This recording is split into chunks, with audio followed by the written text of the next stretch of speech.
चिले के साहिल से 3686 किलोमीटर की दूरी पर इस पैसिफिक समुंदर के बीचों बीच एक जजीरा है जिसे मशहूर तौर पर ईस्टर आइलैंड कहा जाता है। मगर यह अपने नाम या समुंदर में अकेला होने की वजह से मशहूर नहीं, बल्कि इसलिए मशहूर है कि यहाँ बहुत सारी बड़े बड़े मूर्तियां मौजूद हैं। ये बड़े जायंट्स इस दूर दराज जजीरा पर किसने बनाई? क्या वो किसी और दुनिया से आए एलियंस थे या फिर हम जैसे इंसान? आइए जानते हैं अपने इस वीडियो में। ये बात है आज से 300 साल पहले यानी 1722 की, जब एक यूरोपियन एक्सप्लोरर जेकब रोगेवीन इस पैसिफिक ओशन के इस जजीरा पर गलती से पहुंच गया। उसने देखा कि बहुत सारी मूर्तियां हैं जो समंदर की तरफ पीठ करके खड़ी हैं। जेकब ने जब ये मंजर देखा, उसे ये मंजर काफी हैरान करने लगा। तभी उसने इस आइलैंड को और एक्सप्लोर करना शुरू किया। पता चला कि पूरा आइलैंड कम मूर्तियों से नहीं बल्कि कहीं सैकड़ों से भरा हुआ है, जिनमें से कुछ खड़ी हैं और कुछ तो जमीन पर गिरे हुए भी दिखाई देते हैं। जिस दिन यह एक्सप्लोरर इस जजीरा पर गलती से आया था, उस दिन ईस्टर संडे का था। इसी वजह से इस आइलैंड का नाम ईस्टर आइलैंड रख दिया गया। उस वक्त इस जजीरा पर बहुत कम लोग रहते थे और उन्होंने इसे रापा नुई नाम से पुकारते थे। उन लोगों को भी नहीं पता था कि ये मूर्तियां कब और किसने बनाई हैं। और तभी से बहुत से आर्कियोलॉजिस्ट्स और एक्सपर्ट्स का आने का सिलसिला शुरू हो गया। कुछ लोग इस मिस्टीरियस आइलैंड को सिर्फ देखने जाते थे और कई लोग इस आइलैंड में छुपे राज को खोलने में लगे थे। पिछले 300 सालों के कोशिशों के बाद आखिरकार अब आर्कियोलॉजिस्ट्स ने यहाँ कुछ सबूत इकट्ठा किए हैं, जिन्हें देखकर अब यह कहना गलत नहीं होगा कि हम इस मिस्ट्री को सॉल्व करने के काफी करीब पहुंच चुके हैं।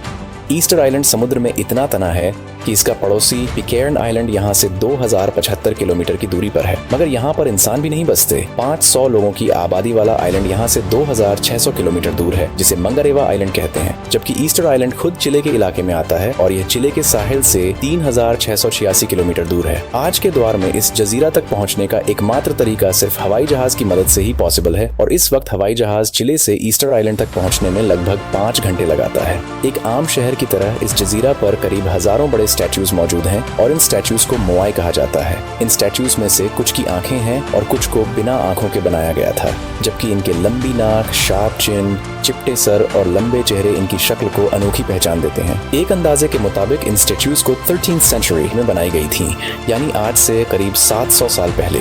बहुत सी स्टैच्यूज अपने शरीर समेत इस जजीरा के बॉर्डर पर शान से खड़ी हैं और इनमें से कई के सिर्फ चेहरे दिखाई देते हैं।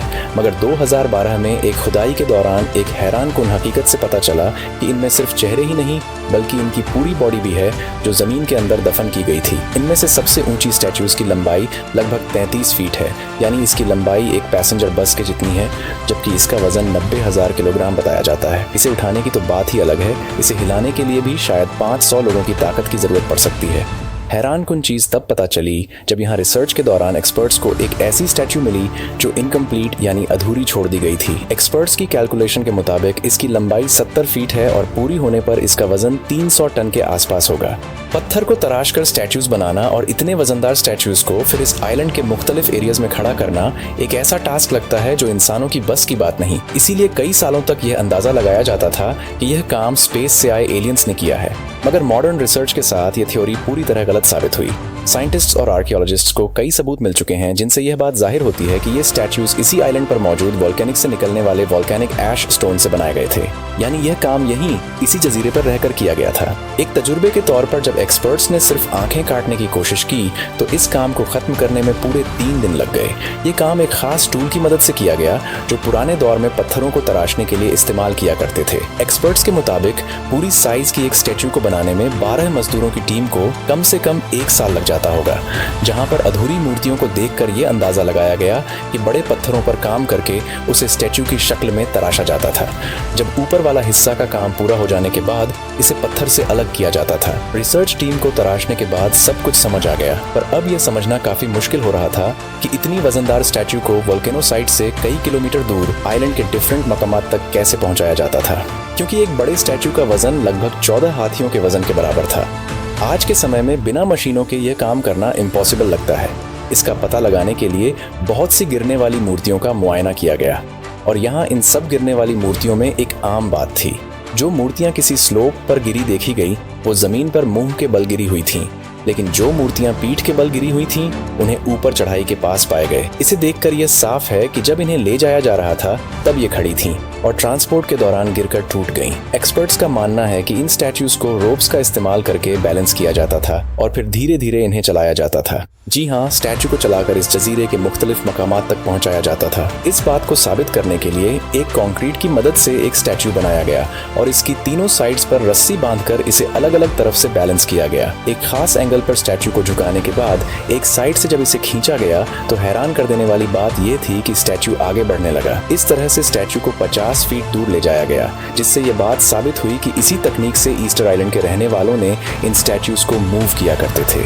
लेकिन एक आखिरी राज अब भी हल नहीं हुआ है कि ये लोग कौन थे जिन्होंने हजारों तादाद में मूर्तियां बनाई और आखिर यहाँ हुआ ही क्या था जिसकी वजह से इन लोगों ने यहाँ अधूरी स्टैच्यूज छोड़ दी। एक स्टडी में कहा गया कि रापा नुई या ईस्टर आइलैंड पर किसी दौर में 17,500 लोग रहते थे। ये लोग पॉलिनीशियन थे जो यहाँ 300 ईस्वी में आए थे, यानी 1700 साल पहले। अजीब बात यह है कि उस वक्त पूरा जजीरा अलग दिखाई देता था। यहाँ दरख्तों से भरा एक घना जंगल हुआ करता था और इस बात की कई सबूत भी मिल चुके हैं। ईस्टर आइलैंड्स पर 25 मुख्तलिफ पॉलन का सबूत मिले हैं, जिनमें सबसे ज्यादा मिकदार पाल्म ट्रीज की थी। अगर यहाँ इतना ही घना जंगल था तो आखिर वो गया कहाँ? रिसर्चर्स का मानना है कि यहाँ पर बड़े पैमाने पर डिफॉरेस्टेशन हुई थी। ये माना जाता है कि ये पाल्म ट्रीज इन लोगों के लिए किसी काम की चीज नहीं थी, क्योंकि वो लोग फार्मर्स थे। इन्हें ऐसी जमीन की जरूरत थी जहाँ ये खेती कर सकें और जहाँ ये आसानी से स्टैच्यू को मूव कर सकें। और यही वजह थी कि इन्होंने जंगल को अपने हाथों से खत्म किया था। बड़े पैमाने पर डिफॉरेस्टेशन के कारण माहौल का पूरा इकोसिस्टम खराब हो जाता है, लेकिन ये असर धीरे धीरे किसी स्लो पॉइजन की तरह जाहिर होता है और ये वही चीज़ यहाँ भी हुई। शुरुआत में उन्हें तो कुछ पता नहीं हुआ, लेकिन धीरे धीरे ज़मीन बिल्कुल बंजर हो गई, जिसकी वजह से आयरलैंड पर रहने वाले लोगों के लिए खाना की कमी हो गई और फिर आखिरकार ये आपस में ही लड़ पड़े। इस जजीरे पर बहुत से हड्डियाँ और स्केलेटन भी मिली हैं जिन पर चोटों के निशान मौजूद हैं। ये इस बात का सबूत है कि यहाँ सिविल वॉर हुई थी और ज़्यादातर औरतें को निशाना बनाया गया था। ईस्टर आइलैंड्स पर औरतों की कमी की वजह से यहाँ की पॉपुलेशन धीरे धीरे कम होती गई और आखिर में एक वक्त ऐसा आया जब लोग यहाँ बचे थे, उन्होंने इस जगह से माइग्रेट करके कहीं और चले गए। आज ये जजीरा यूनेस्को वर्ल्ड हेरिटेज का हिस्सा है, जहाँ पर इन जायंट स्टैच्यूज को देखकर यकीन नहीं होता कि वाकई ये इंसानों ने बनाई थी। क्या ये मूर्तियाँ धार्मिक मकसद के लिए बनाई गई थी या इनका कोई और मकसद था? इस बारे में कई रिसर्चर्स की अपनी अपनी थियोरीज हैं, लेकिन आपको क्या लगता है इस बारे में? मुझे कमेंट करके जरूर बताएं। उम्मीद है आपको ये वीडियो भी पसंद आई होगी। आप लोगों के प्यार भरे कमेंट्स का बहुत शुक्रिया। मिलते हैं अगली शानदार वीडियो में।